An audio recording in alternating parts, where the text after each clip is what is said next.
할렐루야. 하나님을 기쁘시게 하는 행복한 교회, 우리 지성교회 오신 여러분들을 진심으로 사랑하고 또 환영하고 축복합니다. 우리 주변 분들 바라보시면서 함께 축복하며 찬양합시다. 당신은 하나님의 언약 안에 있는 축복의 통로,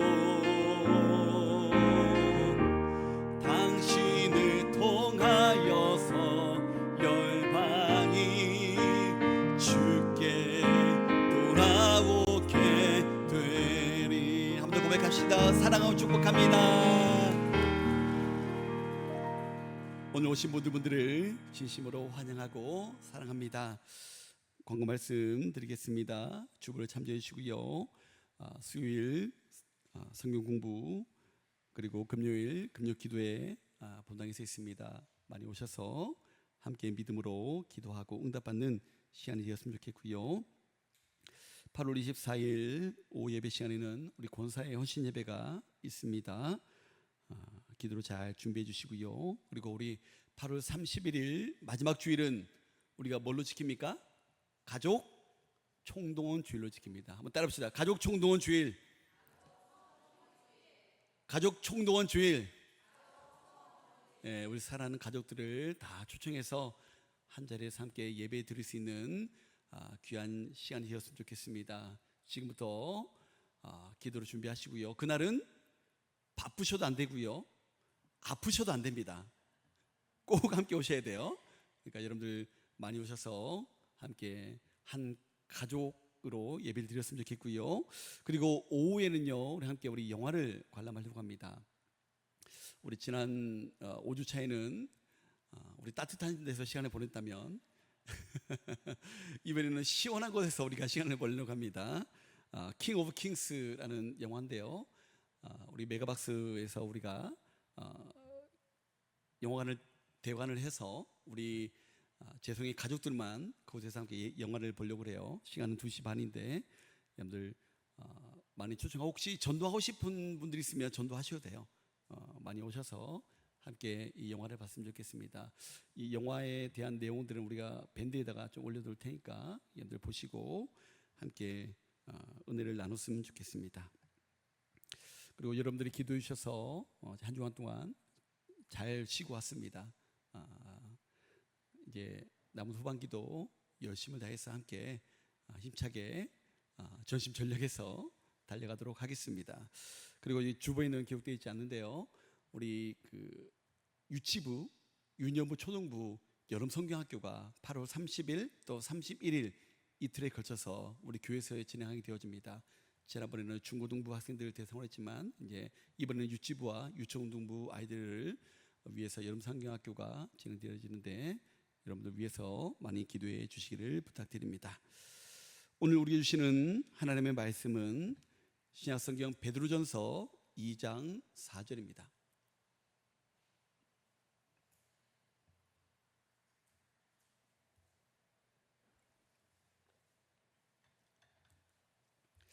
베드로전서 2장 4절 말씀입니다.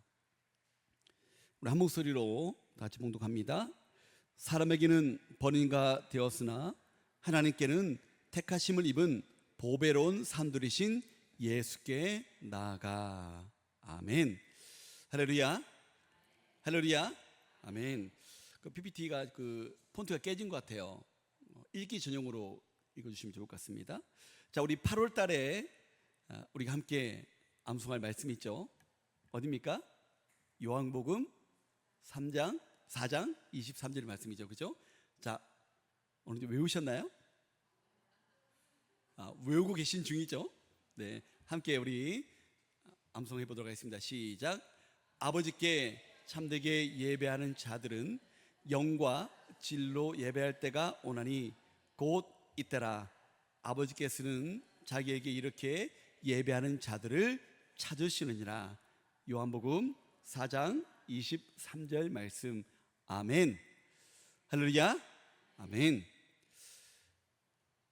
우리가 지난 2주간에 걸쳐서 거룩한 삶을 말로만 아니라 어떻게 살아가야 하는가에 대해서 말씀을 나누었습니다. 그래서 우리가 지금 거룩한 삶에 대한 시리즈를 우리가 함께 나누고 있습니다. 첫 번째 시간에는 우리가 거룩한 삶을 살아가기 위해서 어떻게 된다고 했습니까? 뜨겁게 사랑하라. 한번 따라 보실까요? 뜨겁게 사랑하라. 네, 여러분 더워가지고 뜨겁다는 말을 싫어하실 수 있지만 여러분 하나님을 뜨겁게 사랑하시기 바랍니다.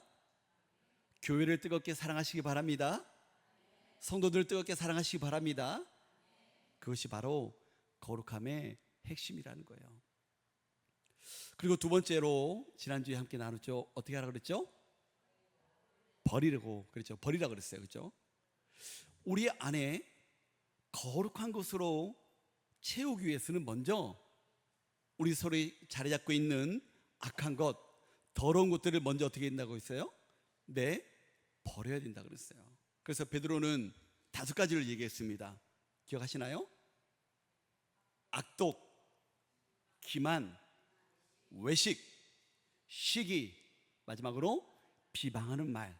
그렇죠? 우리 마음속으로 가지고 있는 악독과 기만, 또 우리가 실제로 행하는 외식과 시기, 그리고 그 모든 악한 것들이 입으로 나오는 이 비방하는 말을 버려야 된다고 했습니다. 왜 그렇습니까? 비워야 채울 수 있기 때문에 그렇다는 거예요.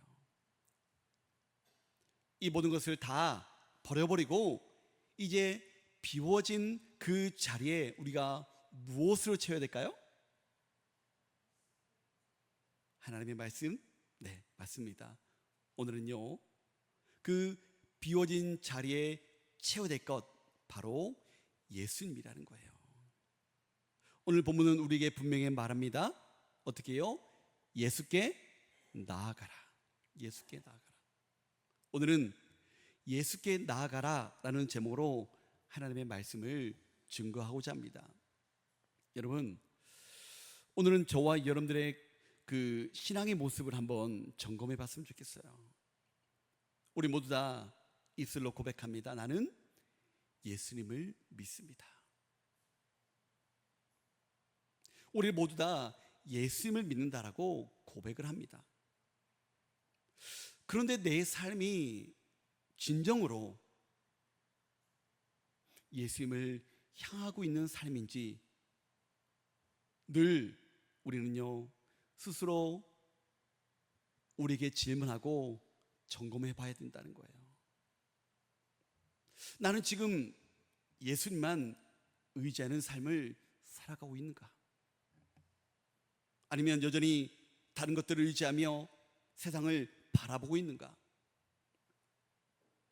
내가 걷는 길은 좁은 길인가? 아니면 넓은 길인가? 늘 스스로 우리는 예수님께로 나아가고 있는지, 예수님을 향하고 있는지 스스로 점검해 봐야 된다는 거예요. 여러분들의 모든 삶이 예수님께로 나아가고 있습니까? 나아가고 있습니까? 지금 시대는요 끊임없이 다른 길로 우리들의 시선을 돌리게 만든다는 거예요. 우리의 시선이 예수님께로 향하지 못하도록 주변의 상황들은요 우리를 가만두지 않는다는 거예요. 예수님을 생각하다가도 스마트폰에서 올리는 그 알림 하나로 인해서 우리의 시선은 돌아갈 수 있습니다. 우리 집안의 여러 가지 상황과 처지 형편, 재정적인 불안, 사람들의 평가가 우리의 시선을요 예수님으로부터 멀어지게 만든다는 거예요.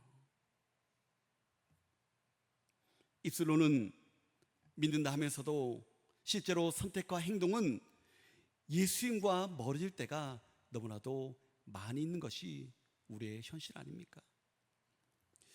히브리서 12장 2절은 이렇게 말하고 있습니다. 믿음의 주요 또 온전하게 하시는 이인 예수를 바라보자. 예수께 나아간다는 것은요 단순히 예수님이라면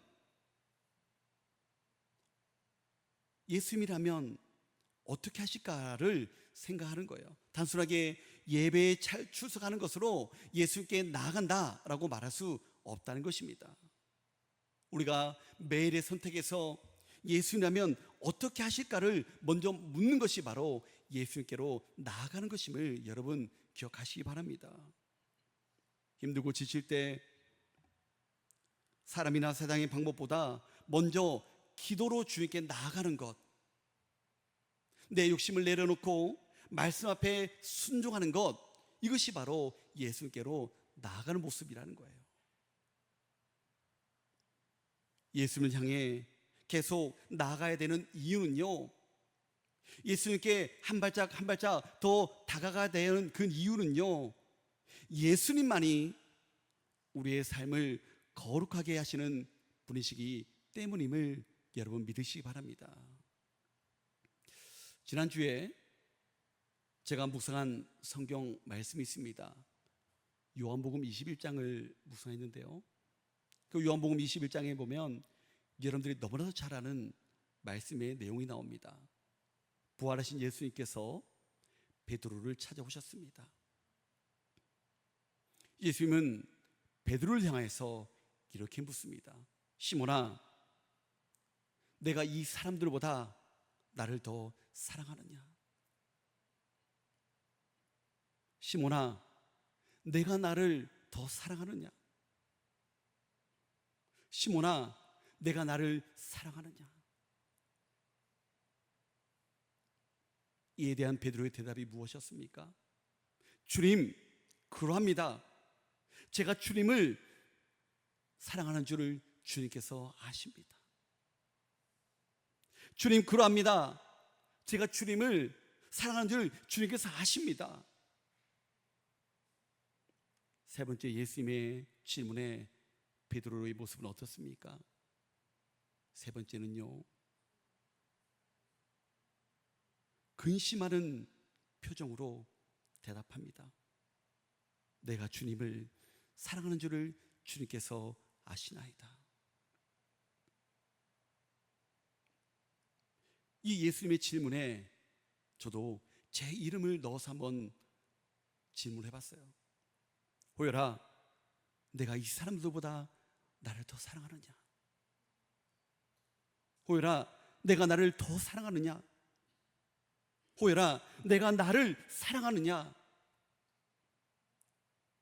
제 이름을 넣어서 이 질문을 해보니까요, 저도 모르게 마음이 찡하고요, 울컥하더라고요. 왜 그랬을까요? 입으로는 그냥 사랑합니다 라고 말할 수 있었지만, 대답할 수 있었지만, 계속되는 그 예수님의 질문에 제 마음 한 구석에는요, 뭔가가 모르는, 뭔가가 부족한, 뭔가 알 수 없는 그 불편함이요, 제 마음에서 올라왔어요.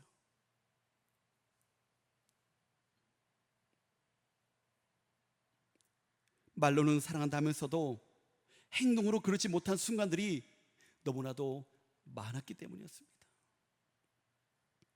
여러분, 제가 이 말씀을 묵상하면서 베드로의 심정이 조금 이해가 됐어요. 마지막에 베드로가 근심하면서 대답했던 그 이유가 이해가 됐던 거예요. 예수님, 그럽니다. 제가 예수님을 사랑합니다. 두 번까지는 괜찮은데 마지막에 대답하면서 예수님을 사랑한다고 말하면서 떠오르는 장면들이 있었던 거예요. 베드로는 예수님을 모른다라고 부인하지 않았습니까? 내가 나를 사랑하느냐라고 물으시는 그 예수님의 물음에 베드로는요, 문득 자신이 예수님을 부인했던 그 장면이 떠올랐다는 거예요. 그것처럼 저도요, 주님보다 나를 먼저 생각했던 순간이 떠올랐습니다. 주님의 뜻보다 세상의 시선을 더 의식했던 그 순간이 떠올랐고요, 그러한 기록들이 나를 사랑하느냐라는 그 물음에 조금 머뭇거렸고요, 마음이 울컥했던 거예요. 그리고 계속해서 내가 정말 예수님을 사랑하고 있는가? 그 질문을 되뇌었습니다. 여러분들은 어떻습니까? 만약 지금 이 자리에 예수님께서 직접 오셔서 여러분들을 향하여 여러분들의 이름을 부르시면서 내가 나를 사랑하느냐? 라고 물으신다면 여러분들은 어떻게 대답하시겠습니까? 그에 대한 진실한 대답은요, 여러분 각자가 더 잘 알 것입니다. 교회에 나와서 예배를 드리고 하나님의 말씀을 읽고 믿음으로 기도하고 헌신하는 모습은 분명 주님께로 나아가는 길입니다. 하지만 시간이 흐르면서 예수님을 바라보는 것보다 나 자신을 더 바라보고 사람들의 시선을 더 의식하며 신앙생활을 할 때가 우리에게 더 많지 않습니까? 사랑하는 성도 여러분, 믿음이 성장할수록 우리의 신앙이 더 성숙해 갈수록 우리의 시선은요, 예수님께로 더 고정되어 있어야 된다는 거예요. 우리들은 더더욱 예수님만을 바라보며 예수님께로 나아가야 된다는 것입니다. 주님만이 우리의 힘이요, 능력이요, 생명이요, 소망 되심을 믿을 수 있기를 주님의 이름으로 축복합니다. 오늘도 주님께서 다시 물으십니다. 내가 나를 사랑하느냐? 그 질문에 우리 입술만이 아니라 말뿐이 아니라 삶으로 대답하는 우리 사랑하는 재성의 모든 가족들이 다 될 수 있기를 주님의 이름으로 축복합니다. 어느 유명한 바이올리니스트가 변장을 하고 지하철역에서 연주를 했다고 합니다. 평소에는 수천 명의 사람들이 비싼 값을 지불하고 표를 사서 그의 연주를 들었지만 그날은 대부분의 사람들이 그냥 그 바이올리니스트를 지나쳤다는 거예요. 왜 그랬습니까? 그대의 눈에는 그 연주가가 아무 가치 없는 그냥 길거리의 연주자처럼 보였기 때문이었다는 것입니다. 예수님도 마찬가지였습니다. 세상 사람들의 눈에는 예수님은요, 평범한 나사렛 목수의 아들로 취급받았다는 거예요. 심지어 세상 사람들의 눈에는 불편한 존재처럼 보였다는 것입니다. 하지만 하나님 보시기에는요, 인류를 구원할 유일한 분이 바로 우리 예수님임을 여러분 믿으시기 바랍니다. 거룩한 삶은요, 바로 이 예수님을 바로 보고 그분께 나아가는 데서부터 시작되어진다는 것입니다. 오늘 본문에서 베드로 사도는 우리가 거룩한 삶을 살기 위해 날마다 어떻게 해야 된다고 말씀하고 있습니까? 예수께로 나아가야 된다고 말씀하고 있습니다. 그리고 우리가 나아가야 될 그 예수님이 어떤 분이신지를 오늘 우리에게 소개를 해주고 있는데 그 두 가지를 오늘 함께 나누기를 원합니다. 4절은 이렇게 기록하고 있습니다. 사람에게 버림바가 되었으나. 예수님은요, 사람들에게 버림을 받으신 분이라는 거예요. 여기에 쓰인 버림바가 되었다라는 이 말의 원어적인 의미는요, 그 단순하게 관심 없이 무심코 버렸다 그런 의미가 아니라는 거예요. 그것이 가치가 있는지 판단을 해본 후에 가치가 없다고 판단되어지면, 결정되어지면 의도적으로 어떻게 해요? 버린다라는 그런 강한 뉘앙스가 이 버림바 되었다라는 이 말의 원어적인 의미라는 것입니다. 한마디로 말하면 사람들은요, 예수님을 철저히 시험해 봤습니다. 그리고 난 다음에 그분을 하나님의 아들이 아니라 실패한 자로 판단하고 어떻게 해요? 버려버렸다는 거예요. 의도적으로 배제했다라고 성경은 우리에게 기록하고 있습니다. 예수님께서는 이 땅에 오셔서 내가 구원자이고 모든 인생의 문제의 해결자라고 많은 사람들에게 가르쳐 주셨습니다. 그리고 내가 곧 길이요 진리요 생명이니 나로 말미암지 않고는 아버지께로 갈 수 없다라고 많은 사람들에게 외치셨습니다. 그런데 많은 사람들이요 마음의 눈이 어두워져서 그것을 깨닫지 못했다는 거예요. 예수님을 이단으로 몰아 그를 심지어는 죽이고 말았다는 것입니다. 예수님을 그렇게까지 한 이유가 무엇입니까? 그들은요 그들의 기대와 예수님의 모습이 달랐기 때문이라는 것입니다. 그들은 정치적으로 경제적으로 로마의 압제에서 해방시킬 강력한 지도자, 그런 메시아를 원했다는 거예요. 그런데 예수님은 어떻게 오셨습니까? 예수님은 겸손하고 온유하고 화평의 왕으로 오셨다는 거예요. 그래서 그들은요 예수님을 메시아로 인정하지 않았습니다. 오히려 모욕과 고난을 주고 십자가에 못 박아 버렸다는 것입니다. 요한복음 1장 5절에 보면 이렇게 말씀하고 있습니다. 빛이 어둠에 비치되 어둠이 깨닫지 못하더라. 예수님께서는 빛으로 이 땅에 오셨지만 어둠에 갇힌 사람들은 그 빛을 보지 못했다는 거예요. 예수님께서 왜 버려지셨습니까? 그 이유는 너무나 명확합니다. 자신들의 기대와 다르기 때문에 그렇다는 거예요. 많은 유대인들은 구약에 예언한 메시아를 기다렸습니다. 그런데 그들은요 그 기다린 예수님께서 메시아로 오셨음에도 불구하고 예수님을 버려버렸다는 거예요.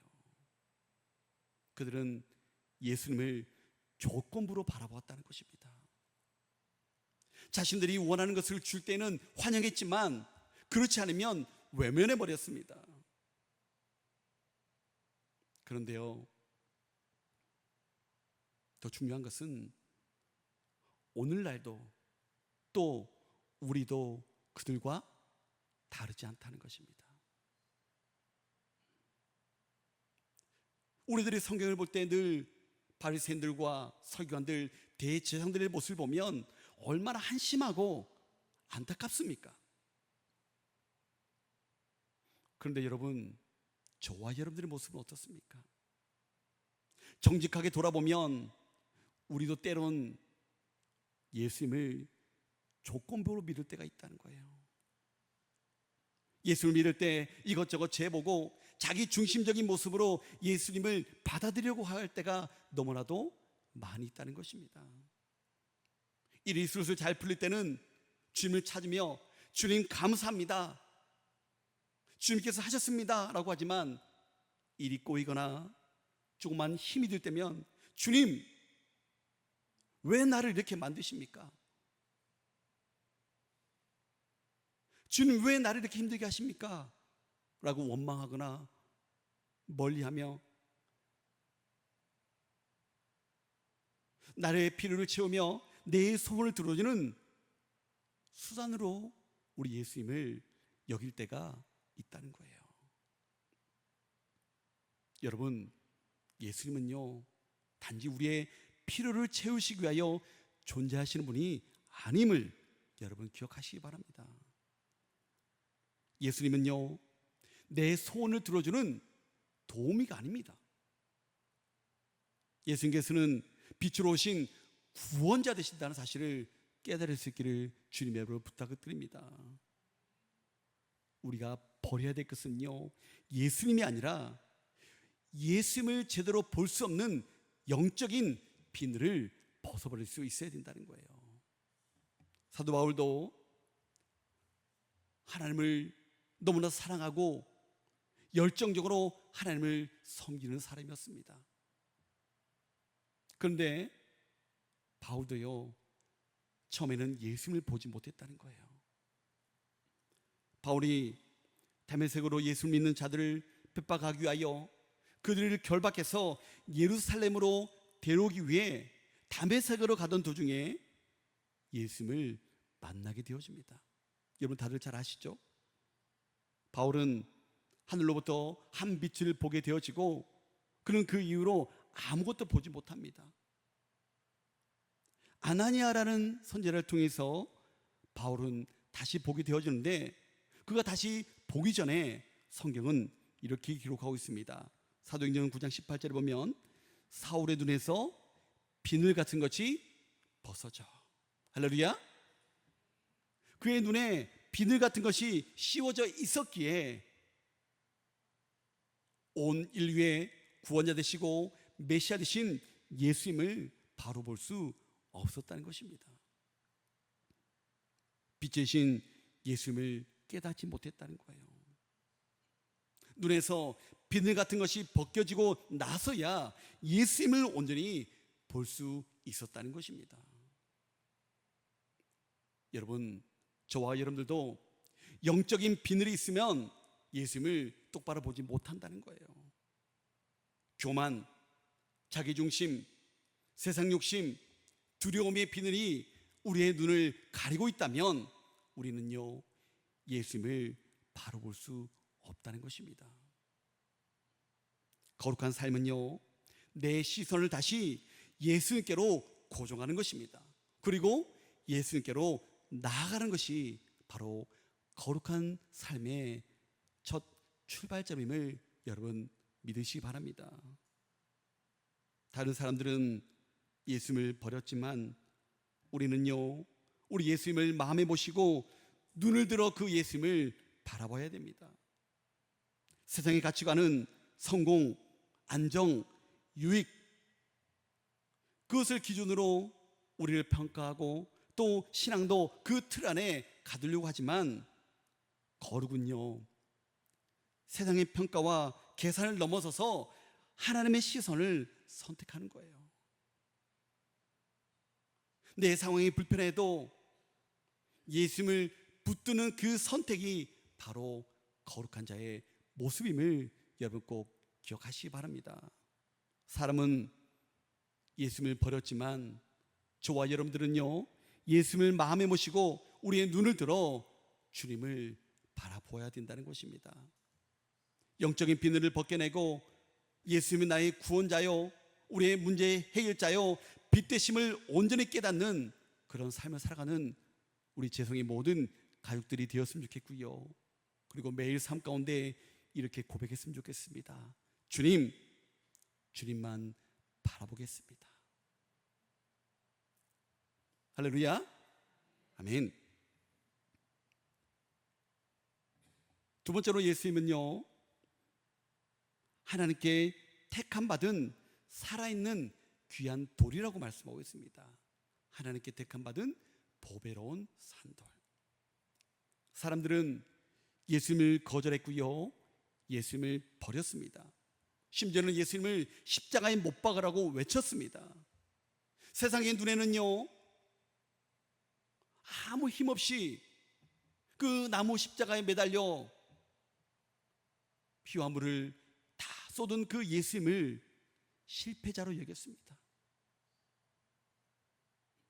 그러나 오늘 본문은 그런 세상 사람들의 가치와 다르게 이렇게 얘기합니다. 하나님께는 택함을 입은 보배로운 산돌이라고 말입니다. 예수님은 사람들에게 배척당하고 십자가에 못 박히셨지만 하나님께는요, 존귀하게 여김을 받으셨다는 거예요. 여기서 보배로운이라는 단어의 원어 헬라어는요, 엔티몬이라는 단어입니다. 이거는요, 존귀하고 귀중하다는 의미입니다. 한마디로 말하면 세상은 그런 예수님을 무가치하게 봤지만 하나님은 어떻게 해요? 귀하게 여기셨다는 거예요. 여기서 우리는요, 놀라운 진리를 발견하게 되어집니다. 사람의 평가와 하나님의 평가는 다르다는 거예요. 사람들은 예수님을 버렸지만 하나님은요, 그 예수님을 선택하셨습니다. 사람들은 무시했지만 하나님은 존귀하게 여기셨습니다. 세상은 예수님을 버렸지만 하나님은 그분을 높이셨다는 거예요. 혹시 여기 계신 분들 중에 사람들에게 거절당해 상처받은 분이 있으십니까? 혹시 사람들의 인정이 없어서 낙심하는 분이 있으십니까? 여러분, 그럴 때마다 예수님을 기억하시기 바랍니다. 세상은 그분을 버렸지만 하나님은 그분을 선택하셨습니다. 우리가 의지해야 할 시선은 바로 사람의 시선이 아니라 하나님의 시선이라는 거예요. 죽은 돌은 시간이 지나면 부서지고 사라지게 되어집니다. 그러나 산 돌은요, 살아있고 영원히 변하지 않고요, 건물의 기초를 튼튼하게 지탱해 준다는 것입니다. 하나님께서는 산돌이신 예수님을 선택하셔서 우리의 구원의 기초석 머릿돌로 세워주셨다는 거예요. 시편 118편 22절은 이렇게 말씀하고 있습니다. 다 같이 한번 읽어볼까요? 시작. 건축자들이, 할렐루야. 건축자들은 그 돌이 쓸모없다라고 생각했습니다. 하지만 하나님은요, 그 돌을 가장 중요한 자리에 두셨다는 거예요. 그 돌이 누구예요? 바로 예수 그리스도이심을 믿으시기 바랍니다. 여러분, 요셉을 한번 생각해 보세요. 요셉은 어린 나이에 형제들에게 버림을 받았습니다. 웅덩이에 던져지게 되어지고 심지어는 노예로 팔리게 되었습니다. 보디발의 아내의 거짓말로 감옥에까지 갔습니다. 많은 사람들이 생각할 때 요셉은 그것으로 끝난 것으로 생각했습니다. 요셉의 인생은 끝이라고 생각을 했습니다. 하지만 하나님은요, 그런 요셉을 선택하셨다는 거예요. 하나님은 많은 사람들이 이제 끝이야, 포기해야 될 것 같은 인생이라고 생각하는 그 순간에 요셉과 함께 하셨고요, 하나님께서 선택한 그 요셉을 이집트의 2인자로 세워주셨다는 거예요. 그 요셉을 통해 그의 온 가족이 구원을 받게 되어지고요, 그를 통해서 이스라엘 민족이 하나님의 은혜 가운데 살아가게 되어졌음을 여러분 꼭 믿으시기 바랍니다. 여러분, 우리는 사람의 시선이 아니라 하나님의 시선을 바라보아야 된다는 것입니다. 사람의 거절이 끝이 아니었다는 것입니다. 여러분, 믿음의 사람들은요, 하나님의 선택이 마지막임을 여러분 기억하시기 바랍니다. 세상에서의 평가는 일시적입니다. 하지만 하나님의 평가는요, 영원하다는 사실 여러분 기억하시기 바랍니다. 세상은 시간이 가면 갈수록 변덕스럽게 모든 것이 바뀌게 되어집니다. 하지만 하나님은요, 변함이 없으신 분이라는 거예요. 사람들은 상황에 따라, 자기의 가치 기준에 따라 버리고 또 취득하지만 하나님은요, 끝까지 우리를 붙드신다는 거예요. 한번 택한 자들을 끝까지 책임져 주시는 그 하나님만을 바라볼 수 있는 우리 모두가 될 수 있기를 주님의 이름으로 축복합니다. 그렇게 여러분, 사람들에게 인정받지 못했다고 낙심하지 마시기 바랍니다. 사람에게 버림받았다고 끝이 아니라는 거예요. 하나님께서는 여전히 믿음의 사람들을 택하시고요, 그 믿음의 자녀들을 끝까지 책임져 주기 위하여 지금도 일하시는 분이심을 여러분 꼭 믿으시기 바랍니다. 거룩은요, 어떠한 감정이나 열정 위에 세워지는 것이 아닙니다. 흔들리지 않는 그 예수의 말씀과 인격 위에 우리가 서 있을 때 우리는 세상의 어떤 가치관과 어떤 판단에도 흔들리지 않고 우리는 온전히 살아갈 수 있다는 거예요. 산들 위에 세워진 삶은요, 세상의 풍파 속에서도 균형을 잃지 않는다는 것입니다. 그렇게 거룩한 삶을 살기 위해 원하는 저와 여러분들은요, 산돌 대신 건물의 머릿돌 대신 그 예수님께로 날마다 나아가야 된다는 것입니다. 어느 날 미켈란젤로가 길을 걷다가 한 큰 돌을 발견했습니다. 많은 사람들이 그 길을 다니면서 그 버려진 돌을 봤지만 어느 한 사람도 그 돌에 눈길을 주지 않았습니다. 그런데 미켈란젤로는요, 이 돌에 숨겨진 잠재적인 가치를 발견했습니다. 그는 사람을 불러서 그 돌을 자기의 작업장으로 옮겼습니다. 많은 사람들이 이 미켈란젤로를 향해서 미쳤다라고 손가락질합니다. 아니, 그 쓸모없는 돌을, 한쪽 구석에 박혀 있는 그 돌을 뭐하러 돈 들여서 힘들게 가져왔어?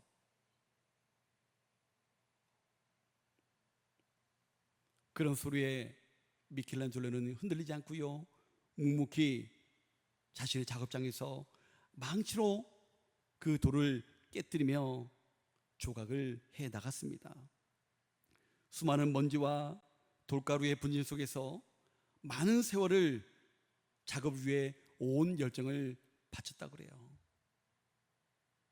그래서 모든 사람에게 버림받았던 그 쓰레기 같은 돌이 훗날 지금까지도 위대한 불후의 명작인 다비드상이 탄생하게 되어졌다는 것입니다. 제가 한 번도 실제로 본 적은 없지만 다비드상은 재질이 차가운 대리석임에도 불구하고요, 그 팔뚝과 근육에는 푸른 힘줄과 온기가 느껴질 정도로 정말 섬세하고 아름답게 만들어졌다는 거예요. 세상은요, 예수님을 무가치하게 여겼지만 하나님은 그 예수님을 인류 구원의 기초석으로 머릿돌로 세워주셨습니다. 그리고 그 예수님은 버려진 우리 인생을 거룩하고 아름다운 작품으로 빚어가고 계신다는 거예요. 쓰레기 더미에서 쓸모없이 버려진 그 돌이 작가에게 발견되어 위대한 조각상이 되었듯이 버려진 쓸모없어 있는 보이는 돌이라 할지라도 예수님을 통하면 아름답고 고귀한 작품으로 인생이 바뀌게 될 줄 여러분 믿으시기 바랍니다. 그렇게 우리는 예수님께로 나아가야 된다는 거예요. 이제 말씀 맺고자 합니다. 거룩한 삶은요, 내가 스스로 착하게 사는 것이 아닙니다. 거룩은요, 세상의 평가를 거절하고 하나님의 택하심을 받은 산돌이신 예수님 위에 내 삶을 세우는 것이 거룩한 삶의 모습이라는 거예요. 세상의 유익보다 예수님을 붙들 때 거룩은 시작되어집니다. 예수님을 기초로 삶을 때 거룩은 흔들리지 않고요, 버려진 우리를 거룩한 성전의 돌로 빚으시는 분이 바로 우리 예수님을 믿으시고 오늘도 예수님께로 한 걸음 한 걸음 시선을 고정하고 예수님께로 걸어갈 수 있는 우리 모두가 되었으면 좋겠고요. 그리고 이렇게 고백했으면 좋겠습니다. 주님, 저는 오늘도 주님만 바라보겠습니다. 제 삶을 주님의 산돌 위에 세우겠습니다. 이 믿음의 고백을 통해서 예수님께로 더 가까이 나가며 거룩한 삶을 살아갈 수 있는 저와 여러분 될 수 있기를 주님의 이름으로 축원합니다.